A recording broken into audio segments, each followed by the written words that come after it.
Namaste, Jai Bharat. President Trump called Prime Minister Modi and they talked. What they talked is none of our business in the sense we aren't supposed to know. What is supposed to be known will be told. So we don't have to bother seriously about what they must have talked. But there's a strong rumor that US asked Bharat to mediate between Iran and US for a kind of peace negotiation. Which of course the news is that no authentic information. The news is that we are not mediating because we are not Pakistan. I don't know if this is told or not, but actually we are not Pakistan. We can't mediate in that terms. So we refused. Refusing is the ideal thing to do because mediation means both parties should listen to you. Anyone for that matter. You can only mediate when both people listen to you to some extent.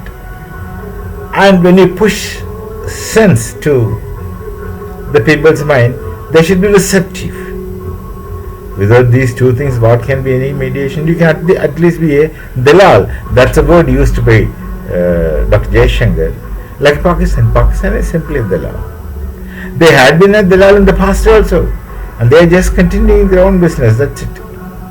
But we can't mediate between these two people. So wisely, our government said, no, it's not possible for us for various reasons. They understand the reasons better than us because they themselves are involved. We are not involved directly.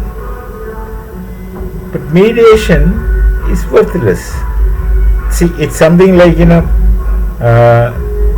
Pakistan says, especially there's a funny journalist who appears to be mature, but not really mature. He has no escape from lies and deceits. Of late, after the military regime becoming more powerful in Pakistan, like Asim Munir coming as field marshal, this Qamar Chima started changing his tone. Previously, he tried to be objective, as I've seen, but then of late, he just blindly tells anything to justify his support Pakistan.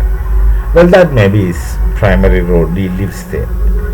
No, there's no personal thing against you, but it looks very funny. When you tell lies, see, there is a logic in telling lies, or there ought to be logic in telling lies. When you tell a lie to somebody, the person who hears must not understand that it's a lie. When you tell something to a person, a lie to a person, if the person hearing understands that that's a lie, then what's the point of lying? There's no point of lying. Now that's precisely what Pakistan is doing and Qamar Chima is also doing. He says so many things, tries to whitewash and present. But all those who hear him know that these are lies. And if people listen, understand that you are lying, what's the point of lying? And if you continue lying like that, that's nothing short of self-stultifying anachronistic idiosyncrasy. Look at that. That's what Pakistan is doing. So, who you can mediate with, who you can talk to is a prime question. Now we look at Pakistan's another situation. People were telling, especially that's why Qamar Chima's name came into picture. He was very fond of Bharat and Pakistan sitting together and talking. Now he has his expression table talk. Table doesn't talk. Sitting across a table and talking, that's what he meant. But he uses that expression table talk. I'm not accusing his English in any case, but table talks, maybe you have a right to call it because you have a right to coin your own expression so long as it is intelligible to others. So there is personal direct talks. Then that was obvious from our side that who is talkable in Pakistan under that situation.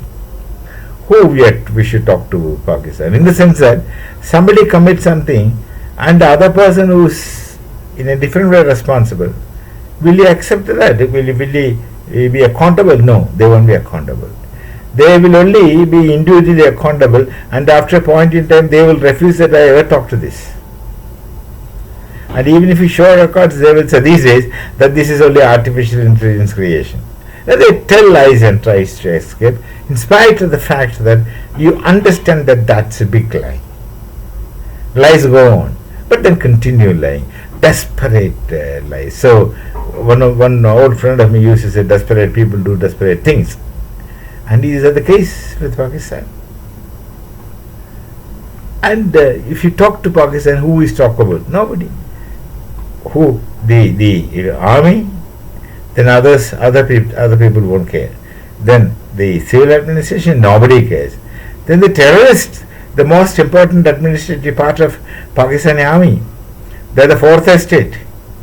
First estate being army, second estate being navy, third estate being air force, and the fourth estate is terrorist groups. And then comes the other aspect, that the Maulavis, the mullahs. Now, who will echo? Who will listen to anybody else? They don't listen to one another. Radical Islam has got these ingredients inbuilt in a very strong manner. That's indiscipline. Absolutely indisciplined lot, the radical Islam. So, nobody listens to anyone. Everyone feels that he is the boss of whatever possible. Boss of whatever possible, whatever, everything. So, this is the case in Pakistan. Don't you think similar is the case in Iran? Who you talk to? The IRG regime, but who in IRG regime? There are many IRGs. And are they together one? We have no idea. There is so-called elected president. We do not know whether how many others will listen to him. We do not know in Iran who will listen to whom. They will fight because they have a common fight. Fight will continue because they have a common fight. It can continue longer because they have a common fight. But the moment they don't have a common interest, they will all fall apart. There is a possibility that Iran also will fragment at this rate, until and otherwise the radical religious regime is removed by somehow, and the people of Iran would opt for democracy. And nobody knows anything about the people of Iran in Iran these days, because no news comes out. No camera, no news channels, no internet, nothing. You don't know anything. They also don't know what's happening outside. This is a bad situation. So, like Subramanian Jaishankar says, Dalali we are not going to do, Dalali we can't do. We never had that practice in our entire history of existence. Dalali is anti-traditional to Bharat. We don't do Dalali. This kind of Dalali we can't do, so therefore we won't negotiate. Even if we are asked to mediate, we won't. Because, again, another reason that people should listen to us. People should be transparent. People should be receptive. Then only one can talk. Otherwise, no point. You are wasting your time, energy, and also patience. We shall meet again. Namaste. Jai Bharat, Jai Sri Ram.